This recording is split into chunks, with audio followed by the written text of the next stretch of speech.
السلام علیکم viewers, welcome to brass tacks. I am your host Maryam Chaudhry اور ہمارے ساتھ تشریف رکھتے ہیں ہمارے ڈیفینس اینالسٹ زید حامد صاحب.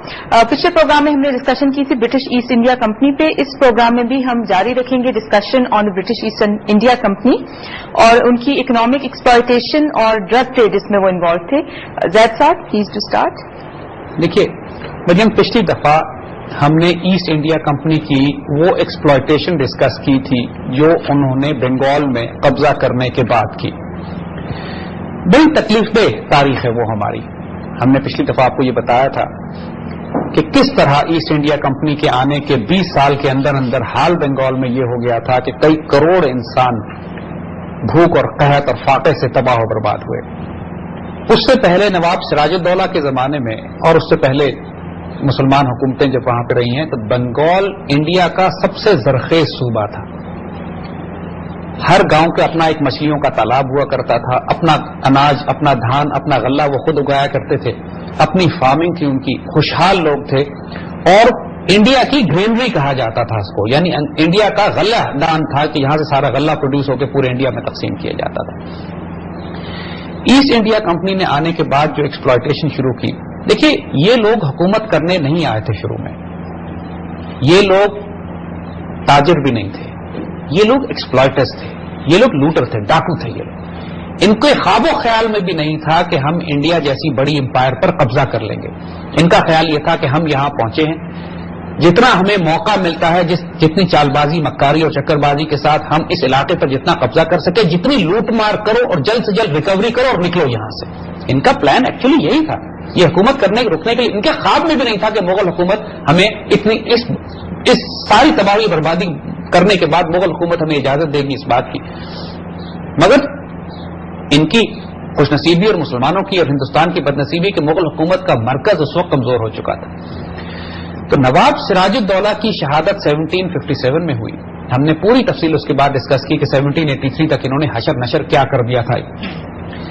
انہوں نے 2 کراپس اگانا شروع کی تھی بنگال میں. جب انہوں نے بنگال کے لوکل فارمرز کو منع کیا کہ آپ یہاں پر اپنی فوڈ کراپس نہیں اگائیں گے اور کیش کراپس لگائیں گے، تو اس میں ایک انڈیگو تھی جو کہ رنگ بنتا تھا، جس سے کلر کپڑے رنگنے کا کام آتا تھا، ان کی ٹیکسٹائل انڈسٹری میں وہ استعمال ہوتا تھا. دوسرا اوپیم تھی.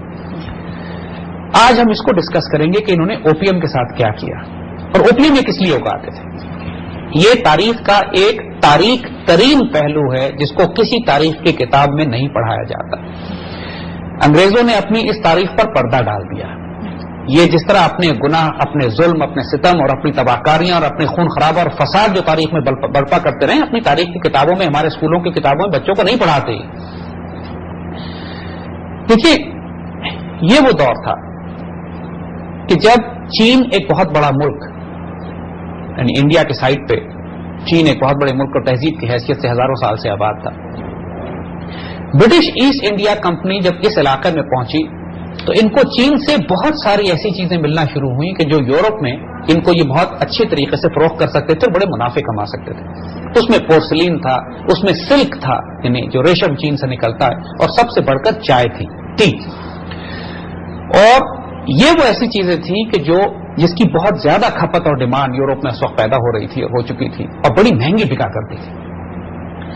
اب ان لوگوں نے جب چین سے تجارت شروع کی بنگال کو بیس بنا کر، تو چین ان سے سونے اور چاندی میں قیمت وصول کیا کرتے تھے. اور جس طرح کی تجارت ان کی تھی اور بیلنس آف ٹریڈ اس طرح کا تھا کہ یہ صرف چین سے خریدتے تھے، چین ان سے کچھ نہیں خریدتا تھا جی، کیونکہ چین کو کسی چیز کی ضرورت نہیں تھی جو ایسٹ انڈیا کمپنی یورپ سے لے کر آتی تھی. چین ایک اتنی بڑی تہذیب تھی، سب کچھ ان کے پاس موجود تھا، خوشحال تھے، آباد تھے اپنے معاملات میں، ان کو کسی سے باہر سے کوئی چیز خریدنے کی ضرورت نہیں تھی. اب ظاہر ہے مکار تو یہ تھے. انہوں نے حل اس مسئلے کا یہ نکالا کہ ہم چینیوں کو ڈرگس پہ ڈال دیتے ہیں، اوپیم پہ ڈال دیتے ہیں، افیم پہ ڈال دیتے ہیں، اور جس طرح چینی جو ہیں افیم کے عادی ہوتے جائیں گے تو افیم ہم بنگال سے پیدا کر کے چینیوں کو بیچیں گے اور اس کے بدلے ہم ان سے وہ کموڈٹی جو چیزیں خریدیں گے کہ جو ہم ان کو فروخت کریں. یعنی بیلنس آف ٹریڈ انہوں نے سیٹ کرنے کی کوشش کی. دوسرے لفظوں میں officially drug trade state level پر اسپانسر ہونا شروع ہوا ایسٹ انڈیا کمپنی کی طرف سے اور برٹش امپائر کی طرف سے. یعنی برٹش امپائر نے ان کو پوری پروٹیکشن دی. British warships, British armies, British forces ان کی پروٹیکشن میں آئیں اور برٹش امپائر کا سارا ریونیو جو یہ پہلے سونے اور چاندی کی شکل میں دے رہے تھے چین کو، اس سے کہیں زیادہ ریونیو انہوں نے واپس وصول کرنا شروع کر دیا جب چینیوں کو یہ بھنگ اور افیون اور نشے میں انہوں نے ڈالنا شروع کیا۔ جہاں تک میری نالج ہے اس زمانے میں چائنا نے بین کی ہوئی تھی اوپیم اسمگلنگ، چینی حکومت نے ڈرگز بین کی ہوئی تھی۔ اب ظاہر ہے کہ جو ایسٹ انڈیا کمپنی ان سے چیزیں خریدتی تھی وہ قانونی طور پر خریدتی تھی، اگر چائے خرید رہے ہیں تو قانونی طور پر ہے، سلک خرید رہے ہیں تو قانونی ہے، پورسلین ہے تو قانونی ہے، لیکن اگر یہ بیلنس آف ٹریڈ اپنے حق میں کرنا چاہتے ہیں تو یہ ایکسپورٹ نہیں کر سکتے تھے افیم، کیونکہ وہاں پابندی لگی ہوئی تھی۔ انہوں نے افیم اسمگل کرنا شروع کی اور دنیا کا سب سے بڑا under ground drug cartel East India Company نے ڈیولپ کیا پورے چین کو فلڈ کرنے کے لیے کہ جس سے ڈرگز کے ساتھ یہ اپنے نشہ آور ادویات کے ساتھ انہوں نے فلڈ کرنا شروع کیا۔ بنگال اس کا بیس تھا اور اس کے لیے بنگال کے فارمر سے یہ کہتے تھے کہ افیم اگاؤ، بنگال کے فارمرز کو پابندی لگا دی کہ فوڈ کراپس نہیں اگا سکتے، یعنی ایک طرف تو قحط بنگال میں برپا ہوا جس میں 2-3 کروڑ انسان مارے گئے، اور دوسرا جو ڈرگ پالیسی انہوں نے چین کے خلاف استعمال کی، اگلے 20 یا 30 سال میں کم از کم 2 کروڑ چینی ڈرگز استعمال کرتے ہوئے مارے گئے، یعنی 2-2.5 کروڑ چینی مارے انہوں نے، 2-2.5 کروڑ بنگالی مارے انہوں نے 20-25-30 سال کے عرصے میں۔ اللہ کی پناہ، ایسا ظلم تاریخ میں، ایسا قتل و غارت، ایسی دہشت گردی تاریخ میں دیکھنے کو نہ ملے کسی کو۔ اگر آپ صرف ایسٹ انڈیا کمپنی کا وہ رول دیکھیں کہ نواب سراج الدولہ کے دور سے لے کر 1850 تک انہوں نے کیا کیا 50-60 سال میں، ان کی چین کے بادشاہ نے طاقت استعمال کرتے ہوئے 1830 کے آس پاس ان کی ڈرگ اسمگلنگ پر پابندی لگا دی، ان کو منع کر دیا کہ یہ اپنے بحری جہاز لے کر چین کے قریب نہیں آ سکتے تھے، یعنی ان سے تجارت بند کر دی۔ نتیجہ یہ ہوا کہ برٹش امپائر نے وارشپس بھیجے، باقاعدہ جنگ ہوئی جس کو تاریخ میں اوپیم وارز کہا جاتا ہے، یعنی برٹش وارشپس آئے، برٹش آرمیز آئی، چین سے جنگ ہوئی۔ اب چونکہ برٹن ٹیکنالوجیکلی زیادہ ایڈوانس تھا، چین کو شکست ہوئی اس میں، اور یہ آپ کو پہلی دفعہ آپ حیران ہوں گے یہ بات سن کر کہ جو ہانگ کانگ کا جزیرہ ہے جو ابھی کچھ عرصہ پہلے چین کو واپس دیا گیا ہے، 150-200 سال تک جو انگریزوں کے قبضے میں رہا ہے، پہلی اوپیم وارز کے نتیجے میں انگلینڈ نے اس جزیرے پر قبضہ کیا ہانگ کانگ کا، اور اس جزیرے کو بیس بنایا اپنا کہ یہاں پر مال جمع کرتے تھے اور یہاں سے اسمگل کرتے تھے چین۔ اب چونکہ چین کو شکست ہو گئی لہذا انہوں نے جو شرائط طے کی امن کی وہ اتنی شرمناک تھی چین کے خلاف کہ چین کو مجبوراً اپنی ساری بندرگاہیں ان کو دینی پڑی، چین کو یہ اجازت دینی پڑی ان کو کہ چین کے شہروں میں آ کے اندر یہ اپنی ٹریڈنگ پوسٹ بنائیں، وہاں پہ جا کے اوپیم رکھیں، بھنگ رکھیں، اس کو فروخت کریں، یعنی دوسرے لفظوں میں چین کا بادشاہ بیچارہ بے بس ہو کے دیکھتا تھا اور پوری چینی قوم کو یہ بھنگ اور افیون پر لگا رہے تھے، اور اب اس قدر زیادہ کھپت ہو چکی تھی کہ اگر یہ لاکھوں روپے کی چائے خریدتے تھے تو کروڑوں روپے کی افیون بیچتے تھے، یعنی بیلنس آف ٹریڈ اب ریورس ہو چکا تھا۔ برٹش امپائر کی بنیاد ایسٹ ایشیا میں، فار ایسٹ میں ڈرگس پہ رکھی گئی ہے، یعنی سب سے بڑے کائنات کے ڈرگ اسمگلرز برٹش امپائر تھے، یہ ان کا آغاز تھا۔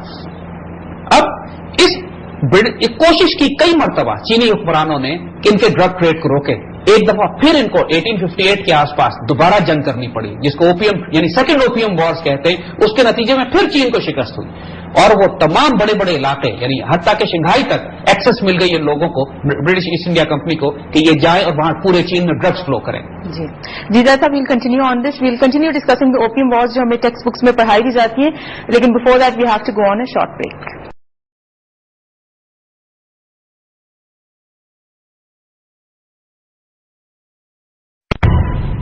Welcome back, viewers. Zaid Saab is telling us about the introduction of drugs to the European society as well as the Chinese civilization.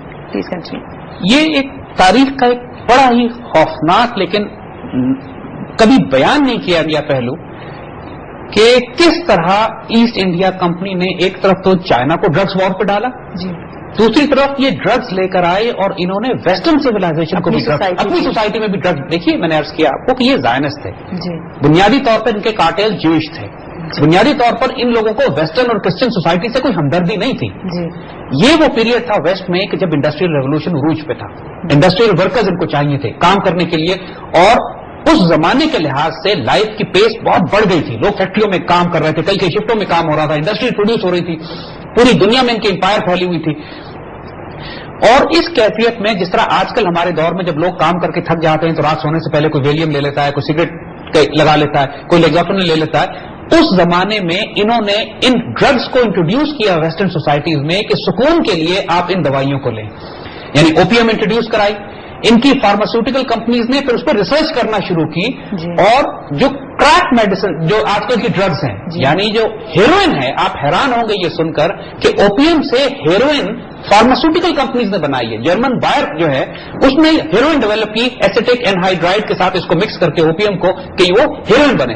اسی طرح کوکین جو ہے وہ بھی ڈیولپ کی ان کی فارماسیوٹیکل کمپنیز نے. اور اس زمانے میں کیونکہ ڈرگ لاس تھے کوئی نہیں, اس زمانے میں نئی نئی چیزیں یورپ میں انٹروڈیوس ہوئی تھی, تو قریباً 60 سال تک ڈاکٹرز اور میڈیسن اور فارماسیوٹیکل کمپنیز باقاعدہ بڑے بڑے اشتہار دیا کرتی تھیں امریکن اور یورپین اخباروں میں, جن میں کوکین, مورفین, اوپیم, ہیروئن یعنی ایسی ایسی خطرناک ڈرگز جن کا آج تصور کوئی انسان نہیں کر سکتا ہے, وہ یورپ اور امریکہ کے بازاروں میں کھلی بکا کرتی تھی. تو زید صاحب کیا اس وقت میں ان کلاس سے ڈرگس کی نیگیٹو افیکٹ سے وہ واقف نہیں؟ بالکل صحیح, اس زمانے میں کسی کو پتہ ہی نہیں تھا کہ ان کے لانگ ٹرم نیگیٹو افیکٹس کیا ہوں گے. جی. اور ان ڈرگس کو انٹروڈیوس کیا جا رہا تھا اس وقت اس سوسائٹی. دیکھیے کسی بھی نئی چیز ابھی سوسائٹی میں انٹروڈیوس کی جاتی ہے تو اس کا ریئیکشن, اس کے سائڈ افیکٹ, اس کے سوشل فیبرک پہ اس کے اثرات ہوتے ہوتے 20-30-40 سال لگ جاتے ہیں. جی. تو یورپین سوسائٹی نے بھی, امریکن سوسائٹی نے بھی اس کو اڈاپٹ کرنا شروع کیا. 1920s تک حال یہ تھا کہ لاکھوں ڈرگ ایڈکٹس امریکہ میں بن چکے تھے. اچھا. اور ان کو سپلائی کرنے والے جو سنڈیکیٹس تھے, جو کرائم, جو کہ مافیاز تھے, وہ پرائمریلی اگر آپ گوگل پہ بھی جا کے سرچ کریں تو وہ جوئش سنڈیکیٹ کہلایا کرتے تھے, یعنی سارے یہودی گروپ تھے. وہ رشین مافیا بھی جوئش تھا, نیو یارک مافیا بھی جوئش تھا. Asset India company was primarily the suppliers. Production, اچھا چائنا میں جو انہوں نے پہلے ڈرگز بھیجنا شروع کی, نتیجہ اس کا یہ ہوا کہ پوری چینی قوم نہ صرف خود ڈرگ ایڈکٹ بنی بلکہ وہاں پہ دنیا کی بھی گلوبل اوپیم پروڈکشن اب چائنا چلی گئی. اور چین سے ڈرگز آنا شروع ہوئی پوری دنیا میں تقسیم ہونے کے لیے. انہوں نے جب امریکہ میں اور یورپ میں 1920s کے آس پاس پابندی لگائی ڈرگز پہ, جب ان کے سول سوسائٹی نے, ان کے مذہبی حلقوں نے, ان کے لوگوں کو جب معلوم ہوا کہ یہ اتنے برے اثرات ہیں, تو بڑی شور شرابہ ہوا, بڑی لوگوں نے آوازیں اٹھائیں کہ ڈرگز کو بین کیا جائے. ڈرگز کو جب اتنی بڑی سپلائی اویلیبل ہو اور مارکیٹ اتنی بڑی لاکھوں کی موجود ہو, تو جب آپ کسی چیز کو راتوں رات بین کرتے ہیں تو وہ ختم نہیں ہوتی, وہ انڈر گراؤنڈ چلی جاتی ہے. یہ وہ پیریڈ تھا کہ جب ڈرگ کے انڈر گراؤنڈ کرائم سنڈیکیٹ بننا شروع ہوئے, یعنی جن کو مافیاز ہم کہتے ہیں, ڈرگ کارٹیل یا ڈرگ مافیاز جو ہیں, ان کا آغاز اس طرح ہوا کہ جب لیگلائز ڈرگز کو آپ نے اوور نائٹ انلیگل کر دیا, ڈیمانڈ تو تھی, لوگ تو ڈرگ ایڈکٹ ہو چکے تھے, سارا کا سارا کاروبار انڈر گراؤنڈ چلا گیا. اور اس وقت سے لے کر آج تک ڈرگز کا کاروبار انلیگل انڈر گراؤنڈ کارٹیلز کرتے ہیں جو پوری دنیا میں پھیلے ہوئے, مافیاز جو کہلاتے ہیں پوری دنیا میں پھیلے ہوئے ہیں. اس کی تفصیل ہم آپ کو بتائیں گے آگے. دیکھیے آج دنیا میں جو بڑی بڑی اکانومیز ہیں وہ 3 کموڈیٹیز میں ڈیل کرتی ہیں. یعنی دنیا میں جو اربوں ڈالر کا کام ہوتا ہے وہ کن 3 بڑی کموڈیٹیز میں ہوتا ہے. سب سے بڑی اکانومی آئل کی ہے, انرجی, تیل, یعنی ٹریلینز آف ڈالرز انرجی جو ہے وہ خرید و فروخت کی جاتی. دوسری ہتھیار ہیں, ویپنز, وہ بھی billions and trillions of dollars میں ہتھیار دنیا میں فروخت ہوتے ہیں. یہ دونوں لیگل مارکیٹس ہیں, یعنی اوور دا ٹیبل دنیا میں ان کی کموڈیٹیز ایکسچینج میں یا ملک آپس میں کھل کے اسلحے کی تجارت کرتے ہیں یا تیل بیچتے ہیں. جو تیسری سب سے بڑی کموڈیٹی اس دنیا میں ٹریڈ ہو رہی ہے وہ ڈرگز ہیں, ڈرگ اکانومی ہے. یو این کے فگرز ہیں کہ تقریباً 500 ارب ڈالر سے لے کر 1 ٹریلین ڈالر تک کی اکانومی ڈرگز کی ہے. جب اتنی بڑی مارکیٹ ہو اور وہ انڈر گراؤنڈ ہو اور وہ کرائم مافیا اور کارٹیل کنٹرول کرتے ہوں تو اس کی طاقت کا اندازہ کیجئے کہ کس طریقے سے یہ اکانومیز اور دنیا کو کنٹرول کرتی ہے اور کتنے بڑے بڑے سٹیکس انوالوڈ ہیں, لوگوں کے بھی, بینکنگ سسٹم کے بھی. دیکھیے جب 500 ارب ڈالر کی ڈرگ اکانومی ہے تو وہ 500 ارب ڈالر یا 1 ٹریلین ارب ڈالر کہاں جاتے ہیں؟ They are cycle through the western Zionist banking system.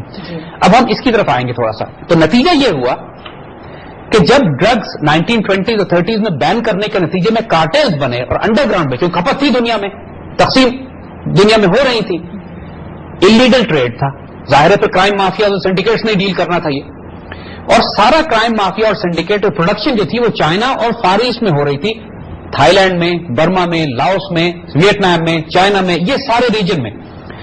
اور اتفاقاً ہوا بھی اس طریقے سے کہ وہ ریجن سیکنڈ ورلڈ وار کے بعد اگر آپ دیکھیں تو جو کانفلکٹ زونز تھے کمیونزم کے خلاف, وہ وہی ریجن بنے جا کے کہ جہاں پہ ڈرگس, جہاں پہ اوپیم پیدا ہوا کرتی تھی.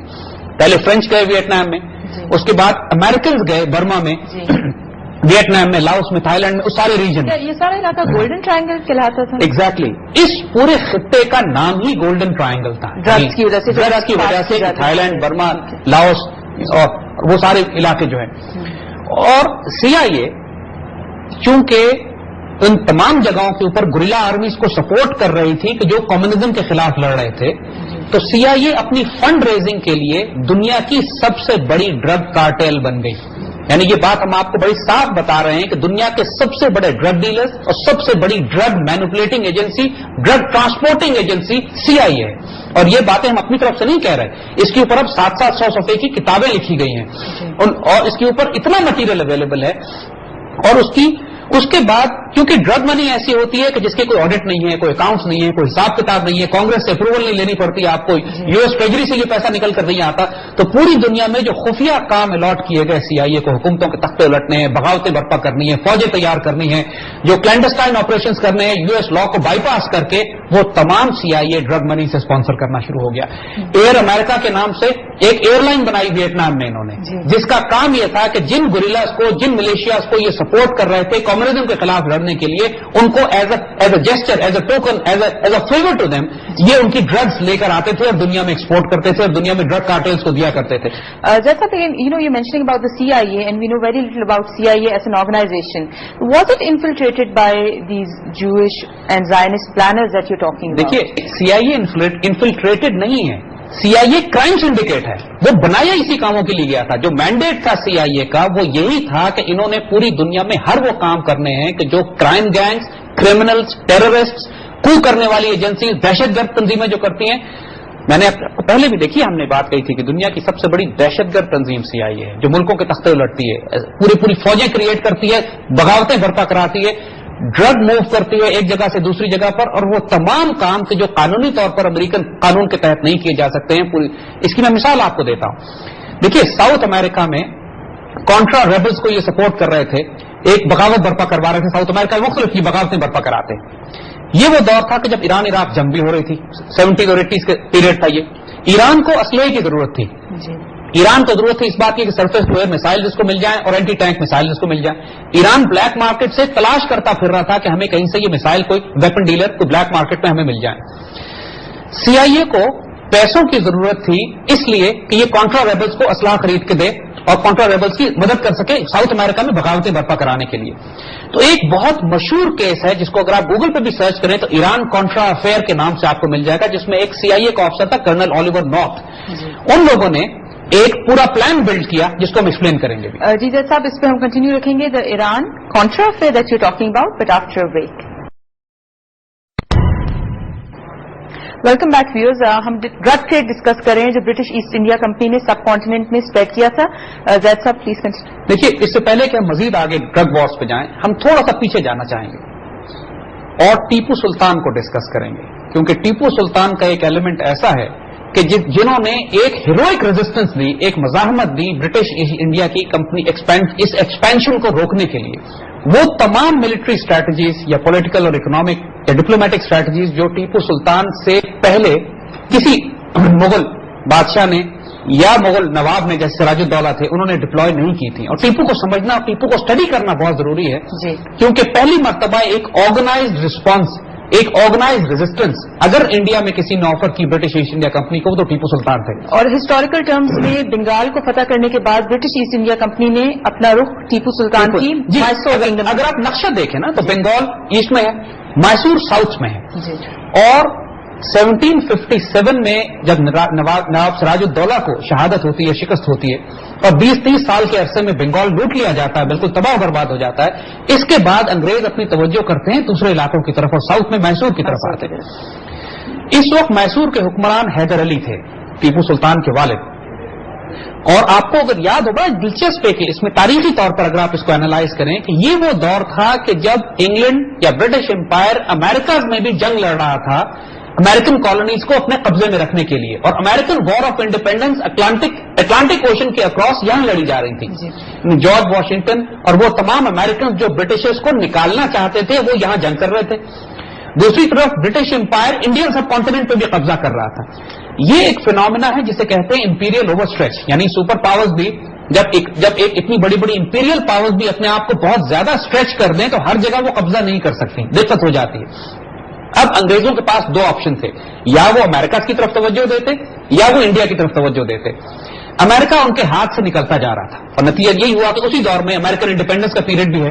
امریکہ پہ ان کے قبضے کو کتنا عرصہ ہو گیا تھا زید صاحب؟ بنیادی طور پہ تو جب انہوں نے فتح کیا، جب انہوں نے قبضے کیے تھے وہاں پہ جا کے تو کالونیز برٹش ہی تھی ساری، لیکن وہ مقامی وہ سیٹلرز جو وہاں پہ تھے جنہوں نے ان کو as an occupier, as an invader سمجھا، اور پوری تاریخ ہے امریکن وار آف انڈیپینڈنس کی، کیونکہ ہمارا سبجیکٹ اس سے نہیں ہے.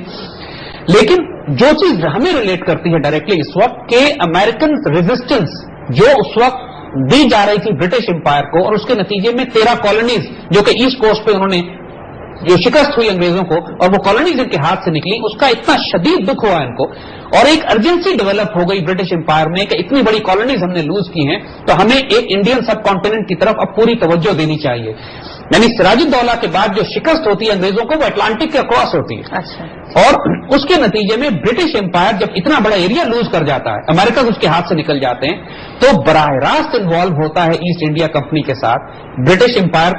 ایکسپینشن ہوتی ہے ایشیا میں انڈین سب کانٹیننٹ کی طرف. آپ تاریخیں اگر دیکھیں تو بڑا خوبصورت ایک تاریخی طور پہ ایک پیٹرن بلڈ ہوتا ہوا ہمیں نظر آتا ہے.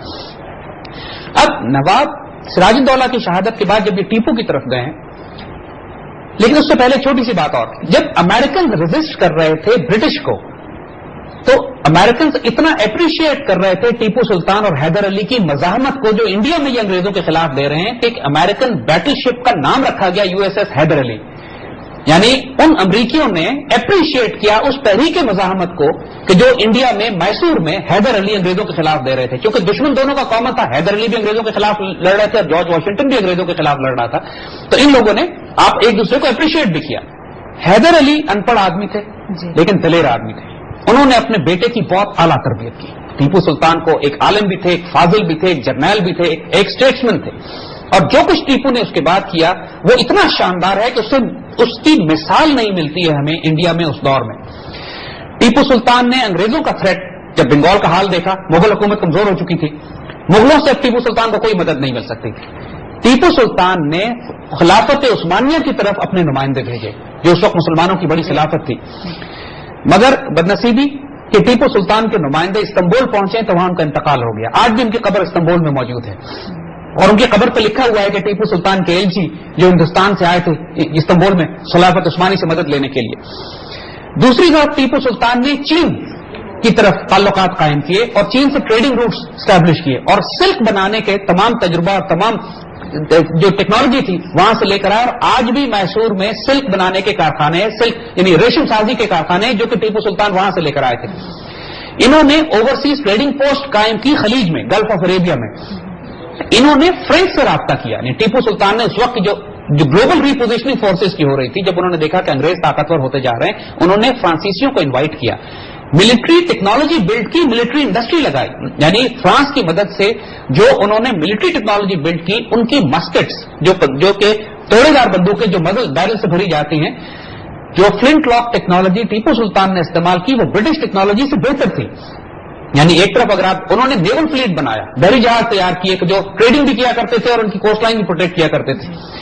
جو کمال کی ملٹری اور ڈپلومیٹک اسٹریٹجی جیسے ہم نے عرض کیا ٹیپو نے ڈپلوائے کی تھی. لیکن بدنصیبی چونکہ وہ وقت مسلمانوں کے زوال کا تھا، جو مرضی ملٹری اسٹریٹجی ڈپلوائے کریں، جب قوموں کے عروج زوال کا جب قوموں کے زوال کا وقت ہوتا ہے پھر غلامی میں ناکام آتی ہیں تدبیریں شمشیریں.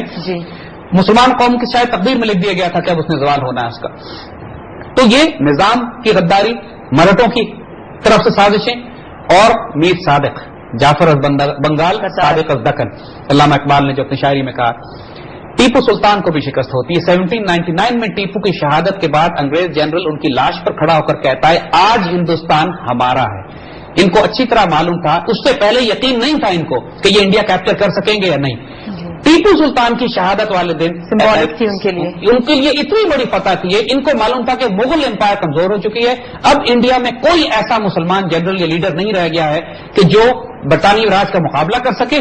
ٹیپو کی ملٹری اسٹریٹجی اتنی پرفیکٹ تھی کہ اگر اندر سے غداریاں نہ ہوتی، اگر اندر سے اس بیچارے کی پشت میں خنجر نہ گھونپ دیا جاتا تو تاریخ تبدیل کر دیتا وہ مجاہد. یعنی اس نے، میں نے عرض کیا نا کہ چین سے لے کر خلافت عثمانیہ سے لے کر مڈل ایسٹ تک لے کر فرینچ یورپ تک جا کے اس نے اتنی بڑے بڑے گلوبل الائنسز بنانے کی کوشش کی ہے، ٹیکنالوجی ڈیولپ کرنے کی کوشش کی، ٹریڈنگ روٹس بنائے. برٹش ایسٹ انڈیا کو اس نے کاؤنٹر کرنا شروع کر دیا تھا. وہ فرینچ کنسیشنز دے رہا تھا فرینچ کو تاکہ برٹش ان کو نکالا جا سکے. مگر جیسے ہم نے عرض کیا کہ شاید مسلمانوں کی تقدیر میں لکھا ہوا تھا یہ کہ ہم نے غلام ہونا ہے. ایک ہمارے زوال کا پیریڈ تھا اس انڈیا میں.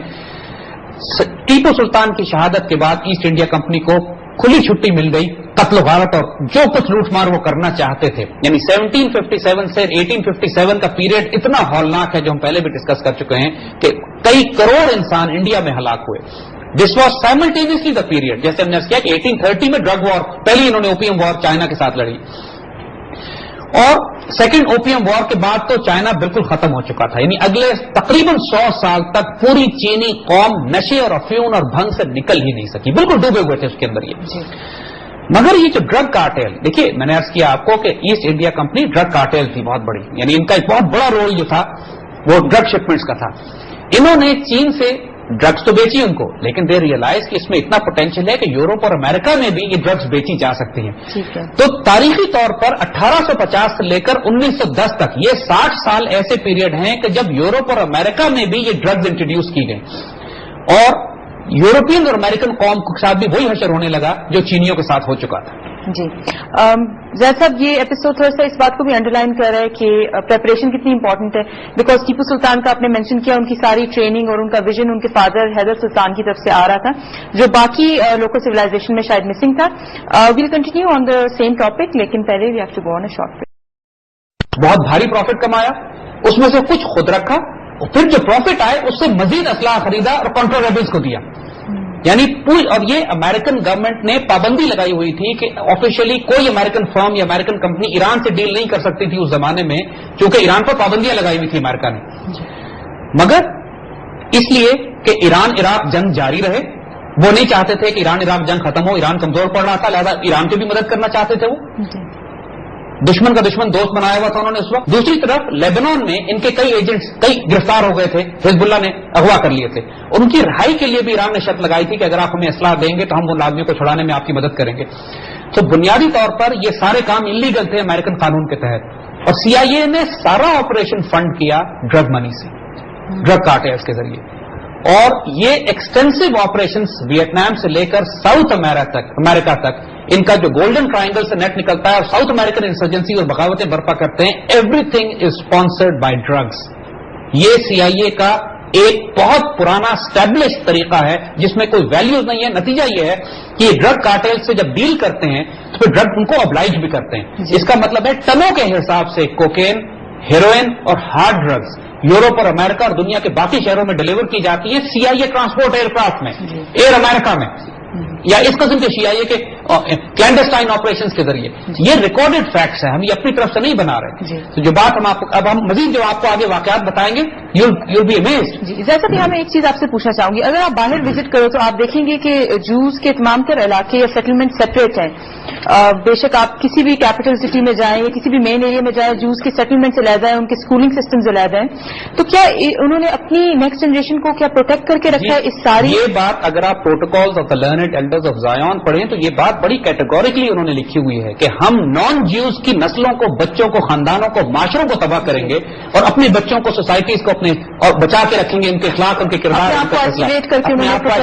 ہمیشہ جیوز اپنے گیٹوز الگ بنا کے رکھتے ہیں جہاں پہ سوسائٹی سے پروٹیکٹ کرتے ہیں, پروینٹ کرتے ہیں. آپ کی نوٹ نہیں کرتے ہیں کہ پوری دنیا کو جن خرافات میں انوالو کرتے ہیں اسرائیلی خود ان چیزوں میں انوالو نہیں ہے. اسرائیل کی کوئی کرکٹ ٹیم نہیں ہے, کوئی آپ کو ان کو وہ وقت ضائع کرتے ہوئے آپ کو سو کالڈ اسپورٹس میں نظر نہیں آ رہے ہوتے, وہ کس قسم کی ایکٹیویٹیز میں زیادہ انوالو نہیں ہے. They are hard core to the business. وہ اپنے آپ کو سروائیو کرانے دنیا میں clandestine, covert operation, intelligence, surveillance, trade, selling of weapon, حکومتوں کے تخلیق لٹنا, وہ ان کاموں میں مصروف ہیں. باقی پوری دنیا کو ڈرگز میں, فحاشی میں, عیاشی میں, بدکاری میں, پوری تجارت میں, زائنس اکنامک سسٹم میں, سود میں, ربا میں, ان چیزوں میں پھنسا ہوا ہے. انہوں نے اپنے آپ کو بچا کے رکھتے ہیں. گولڈن ٹرائنگل ایک فار ایسٹ میں ایک ان کا ایک ریجن تھا جہاں سے یہ پیدا کرتے تھے. افغانستان میں 1979 کے بعد جب سی آئی اے کو موقع ملا افغانستان میں داخل ہونے کا, یہ ایک ریجن ان کو اور ملا جہاں پہ انہوں نے ڈرگس کی پروڈکشن یا کلٹیویشن شروع کرنے کا پلان کیا. افغانستان جہاد کے دوران بہت سارے ایسٹ سی آئی اے نے ایسے بھی کریٹ کیے کہ جو ان کو وہ ڈرگ سپلائی دینا ڈلیور کر رہے تھے, جس کی وجہ سے یہ اپنے کلینڈسٹائن آپریشنز کو سپورٹ کر رہے تھے. اس میں ڈرگ کا پیسہ انوالو تھا. Not everything was drugs, but there was a certain amount of drug money as well involved. بڑے بڑے ڈرگ ڈیلر اس زمانے میں پیدا ہوئے پاکستان میں اور اس علاقے میں جو پیدا ہوئے وہ سارے افغانستان جہاد کے وقت کی پیداوار ہے جن کو CIA نے اسپانسر کیا ہوا. I would like to clear a confusion here for our viewers also. جیسے کہ آپ نے مینشن کیا کہ ہیروئن اینڈ کوکین اینڈ کافی کلاس اے ڈرگس جو ہے فارماسیوٹیکل کمپنیز کے لیبورٹریز میں پریپیئر کی گئی ہیں. ساتھ میں آپ نے مینشن کیا کہ افغانستان میں جب پریزنس آئی انگریزوں کی اور وہاں سے انہوں نے کاشت شروع کی تو ہیروئن کی پروڈکشن افغانستان کو کیا انڈیجس نہیں تھی اور یہ ٹیکنالوجی بہت اہم سوال آپ نے کیا اور بڑے ایک غیر معمولی واقعات ہیں کہ جو اس چیز کو ڈیولپ کر رہے ہیں. دیکھیے اوپیم افغانستان کے پروڈیوس ہے, لوکل پروڈیوس ہے. اوپیم ون جو ہے اس کو پروسیس کرنا پڑتا ہے ایسیٹک اینہائیڈرائڈ سے, کیمیکل ہے یہ جس کے بعد یہ ہیروئن بنتی ہے. ایسیٹک اینہائیڈرائڈ ایسا کیمیکل ہے جو صرف یورپ اور امریکہ میں بنتا, پاکستان میں نہیں بنتا, شکر ہے کہ نہیں بنتا.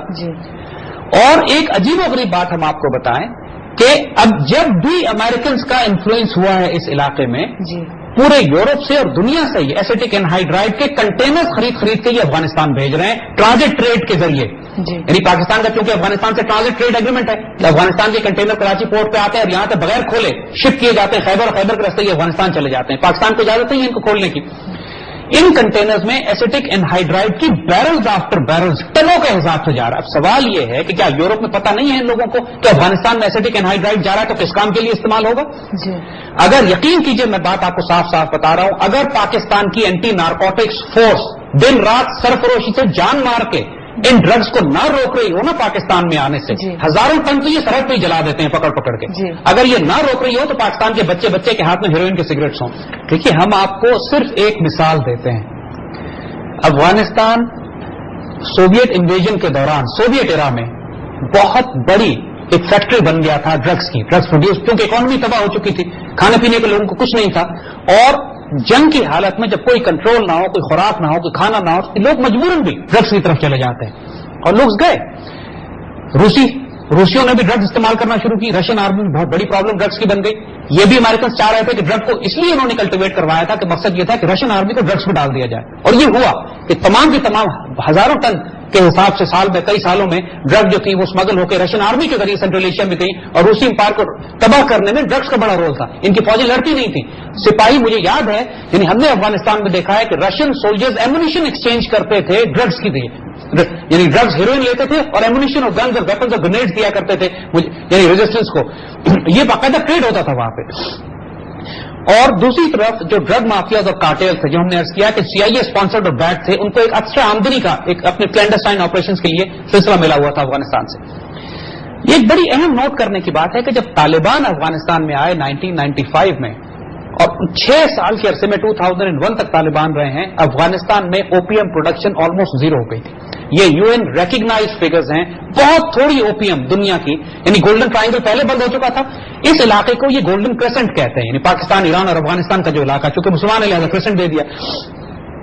اب اس علاقے میں پہلی مرتبہ تاریخ میں ہوا ہے یہ کہ ڈرگز آلموسٹ ختم ہو گئی تھی اس پورے خطے سے, اور طالبان نے کی تھی. طالبان کے جاتے ہی جو ہی امریکن پہنچے ہیں افغانستان میں, انہوں نے باقاعدہ ڈرگز کلٹیویٹ کروانی شروع کی ہیں ان علاقوں میں جہاں امریکن اور نیٹو پریزنس سب سے زیادہ اسٹرانگ ہے. اس وقت حال یہ ہے کہ افغان ڈرگ اکانومی $150 ارب تک پہنچ گئی ہے اپروکسیمیٹڈ, یہ $150 بلین. جی اوکے. سو ہمارے سوال کا جواب زید صاحب یہ ہوا کہ 1863 میں drug heroin was invented in a laboratory in Germany, لیکن افغانستان میں اور پاکستان میں اس کی آمد کافی لیٹ ہوئی ہے ان ریسنٹ ڈیکیڈز ایکچولی. اس پہ ہم فردر ڈسکس کریں گے لیکن after a break. Welcome back viewers. Zaid صاحب پلیز کنٹینیو. آج ہم آپ کو بڑی صاف یہ ہم نے بیک گراؤنڈ پورا بتا دیا ہے. صاف ایک بات ہم آپ کو بتا دیں, CIA افغانستان میں جان بوجھ کر ڈرگز کلٹیویٹ کروا رہی ہے اور اس کے بہت بڑے بڑے اسٹریٹجک آبجیکٹوز ہیں. جس طرح اس نے افغان وار میں ڈرگ کلٹیویٹ کروائی تھی رشین آرمی کو تباہ کر, رشین سویلائزیشن کو تباہ کرنے کے لیے, اب جو افغانستان میں $150 ارب کی ڈرگز پیدا کی جا رہی ہیں, پروڈیوس کی جا رہی ہیں, ہیروئن بنائی جا رہی ہے, ایسیٹک اینہائیڈرائڈ پوری دنیا سے امپورٹ کیا جاتا ہے افغانستان میں, جبکہ دنیا کے تمام ملکوں کو, تمام فارماسیوٹیکل فیکٹریز کو اچھی طرح پتا ہے کہ افغانستان میں کوئی استعمال ایسیٹک اینہائیڈرائڈ کا نہیں ہے سوائے ڈرگز بنانے کے. اس کے باوجود اس ڈرگ کو ایکسپورٹ کرتے ہیں یہ افغانستان میں. پاکستان کو اجازت نہیں دیتے کہ کنٹینرز کھول کے ہم چیک کریں کہ کس کنٹینر میں ایسیٹک اینہائیڈرائڈ جا رہا ہے افغانستان. اس وقت جو افغانستان میں ڈرگز پیدا کی جا رہی ہیں وہ چائنا بھیجی جا رہی ہیں. چائنا کے خلاف ایک سیکنڈ اوپیم وار کریٹ کی جا رہی ہے.